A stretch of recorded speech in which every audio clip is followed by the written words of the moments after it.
Phase 6, the blessing. You said God or whatever higher power Right. is how you finish this off. How does that work? So, Brian, I grew up in a religious society, and at a certain point in my life, I started to really, really dislike religion. When I was 19, I told my dad, I'm giving up being a Hindu. And as I got older, I began to believe in God again. And today I firmly believe in God. I think we call it different names: higher intelligence, the universe, Carl Jung's morphogenetic field. Doesn't matter what you call it. I believe that there is a higher intelligence around us. Phase 6 is about acknowledging that. Now, if you're an atheist, that's fine. What you're acknowledging in phase 6 is your own inner strength, the life force, as Bruce Lee called it, that flows and ebbs through you. In phase 6, you're essentially saying, look, I have given compassion and kindness to the world. I've expressed gratitude for all the bounties of the universe. I've forgiven my enemies and bad mistakes I made. I've given a vision of how I want my life to unfold. I've asked for today to be a blessing. Now, would you bless me and support me? That's it. And that's what you do. And you ask for this blessing from whatever higher power you believe in. It could be Jesus, it could be Brahma, it could be Shiva, it doesn't matter. Whatever higher power you believe in. And then I like to give a little fist bump to God, because in the age of COVID, you can't be too careful. And that's how I wrap up the 6th phase. Then when I'm done, I just open my eyes and I come out of it. Wow, it's beautiful. I want to just ask you a little bit about religion there. I mean, a lot of young people did what you did, we grow up with religion and we kind of reject it. We run the other way and we don't think it's for us. We don't get it. And then sometimes later come back to it. But we've raised a couple generations now that maybe didn't embrace it as a given. Right. Do you think those same people are looking for answers that oftentimes would have been provided in that religion, and therefore they're looking to other sources, including Mindvalley, including what you're looking at here, whereas they might have found that in the past in some of these more organized religions? I'm not saying that would have been the right thing to do, but do you think that's what's happening in the world to a certain extent? Well, there is a movement. There is a movement from religion to spiritual but not religious. And this is happening across the Western world. Not only the Western world, it's happening in India. More and more young Hindus I meet tell me that they eat beef. And they may pray to Hindu gods, but they also practice modern Western spiritual practices. And people in the West practice Indian spiritual practices. We're coming into a world where there's a unification of our spirituality. You go to a place like Dubai, which is a Muslim country, and you will see that there's this huge eruption of meditation and yoga and so on. And so I think as a species, we're moving towards a humanistic view of spirituality. And a lot of the beauties of organized religion, whether it's Islam or Christianity, are coming to the surface. But the one thing that's changing is the dogma is slipping. And this is what people have to understand. Religion equals spirituality plus dogma. If you take away the dogma, religion and spirituality are the same. Now, what is the dogma? The dogma were the political constructs of religion. The political constructs that said that, during medieval times, if you did something wrong, you had to go and confess to your priest and basically give a bribe to God to have your sins washed off you. The dogma would be what the horrendous Iranian regime is doing to women by forcing them to dress in a certain way and taking away their freedom. When you pull away that dogma, you start to see that all religions have so much beauty and spiritual truth. And what's happening in today's world is because we are all so deeply connected. As cultures and societies are able to see how other cultures and societies are, we're able to pull the best parts of different spiritual practices and integrate them.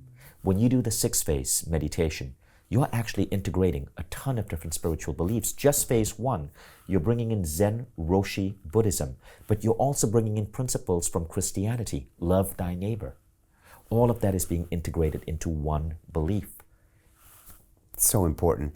I think when we threw out religion, we threw the baby out with the bathwater. Right. And the problem is that we ran away from it, but we ran away from what I believe is technology. I mean, a religion is a technology that's developed over thousands of years, maybe tens of thousands if you take it back to pagan times, that was then, called a religion afterwards.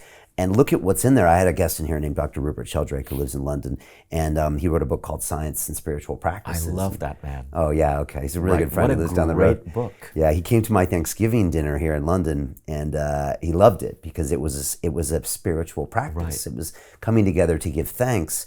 And he does pilgrimages. I've been on a pilgrimage with him, and he fasts, and he looks at all these spiritual practices that we threw out with the bathwater.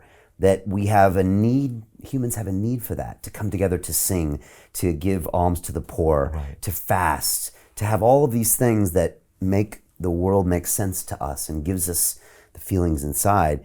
And yet we've rejected it with religion, and now I think people are drawn to things like you're describing here, your sixth phase, because you're pulling almost the best of the best in. Right. You don't have to be like, well, this religion, the Hindu, and you get the bag dogmas. But we know we have a need for these things. And now you see people fasting and breathing and cold water therapy, and we're pulling things in. It's beautiful to see. And those are all from some religious practices as well. Exactly. By the way, Rupert Sheldrake, his books particularly on the Gaia hypothesis, was so meaningful to me. My daughter's middle name is Gaia. Oh, wow. After Rupert Sheldrake's theory. Oh, that's fantastic. He lives down the street from me. If you ever see him, tell him that. I will. He's amazing. He first came on the show 8-9 years ago, and he's been on many, many times. Yeah. And I just a quick Rupert story. He does these pilgrimages where he'll do these long walks to certain sites, like religious sites, and because this is what we used to do. And there's something about gathering and walking distances and going places. And I went with my daughter one morning. She was like 14 or 15, and we started at a church right near the Tower of London. Mm-hmm. And we went, and I'm not really religious, but I was like, I'm going to go. And we went to 14 different churches, and we ended up with Westminster Abbey at the very end. And I did this with my daughter. And we just went to all of these historic, strange churches that were built, one for the Air Force lieutenants, and one for this, and one for this. And then we got to the end. And it was just this incredible day of pilgrimage. Right. And then there was Rupert Sheldrake and talking about the history of each one of these things. And amazing. It was amazing. Must have been an amazing experience. Yeah, and I felt this connection, and I was like, oh, that's why they used to do pilgrimages back in the day, for some type of connection and meaning, history. There's a little bit of a giving thanks for sure and gratitude in that process. So. I've been working with a lot of shamans, with a lot of spiritual teachers, and I can tell you, like, it's as real to me now as this chair. The ability to sense energy, intuitive insights, the ability to connect with another person across time and space, everything from plant medicine to tantra, all of these things are so worth studying. And that the deeper you go into it, the better life becomes. The better you start to understand that so much of what we are trained to believe about the world is an artificial construct of our mind. So my other book is The Buddha and the Badass, basically looks at that. It looks at spirituality applied to business, because I believe that's going to be the next phase, taking this deep spirituality and applying it as an entrepreneur, as a CEO, as a C-level executive to become a better leader, but also to get more done in less time. This is my fascination right now. So Jim Rickards has just recorded a video that's not available to anyone in the public, and he's going to be talking about how this upcoming recession is going to be fast, it's going to be bloody, it's going to be nasty. But at the same time, he's going to show you how you can position yourself to profit from all of this chaos. Now, we've made this video only available to our viewers. Go to londonreal.tv/Jim. Watch that immediately. I can't say enough good things about Jim Rickards. He understands the global economic system better than any guest I've ever had on London Real.